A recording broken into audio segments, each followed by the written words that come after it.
and its trail of destruction is far from over. In the Bahamas, people are doing what they can to protect their homes and businesses. One need only watch television to have a sense of how potentially damaging the storm is to our country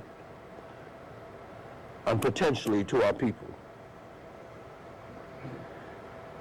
It is serious and it is potentially catastrophic. And on the east coast of America, preparations are underway. People queue for essentials in case Matthew chooses to visit them too. Prepping for the storm. Katrina Renton, BBC News. More than 70 countries are today expected to pledge another $3 billion in aid over the next 5 years to Afghanistan.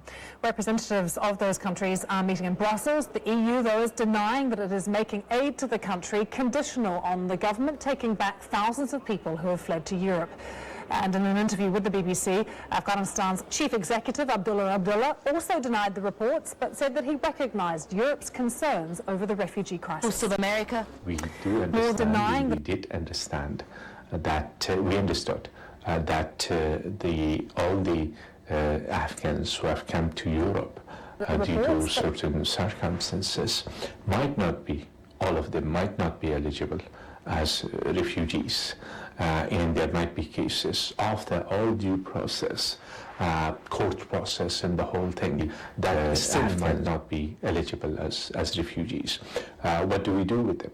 Those are our citizens. Do we leave them on their own, or there needs to be an arrangement? And those arrangements were negotiated, discussed, debated at different levels, and there was an agreement about it. Abdullah Abdullah. Prosecutors are considering whether to charge or deport 9 Australians detained for stripping down to their underwear at the Formula One Malaysian Grand Prix. The men, who were sporting underpants bearing the Malaysian flag, face up to 6 months in jail, a fine, or both if they're found guilty of indecency. Sarah Toms reports. Celebration Australia style. After Daniel Ricciardo claimed his first Formula One victory of the season, fellow Australians celebrated by parading Malaysia's national colours on their underpants. Pictures and video has been widely shared on social media. And in Malaysia, a majority Muslim country, they've drawn criticism. The 9 men were detained on Sunday and are being investigated for public indecency and disrespecting the national flag. Prosecutors will decide on Thursday if they'll be charged or deported. We open our doors to tourists.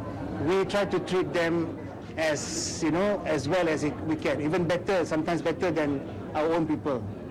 But when they come here with the intention to commit indecent acts to embarrass us, I think that's not how visitors should respond to our good treatment, and especially if there is a political motive behind it. Malaysia has strict rules on any display of public indecency, and there are conservative standards of dress in many parts of the country. And Australia's Deputy Prime Minister thinks the line was crossed.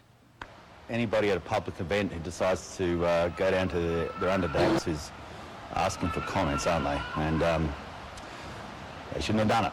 It's not the first time a foreigner got into trouble for public indecency. Last year, a British woman was jailed for removing her clothes and taking photographs at the peak of Mount Kinabalu. After that, perhaps the Australians should have known better. Sarah Toms, BBC News. Thanks for being with us on GMT. See you again tomorrow. Bye-bye.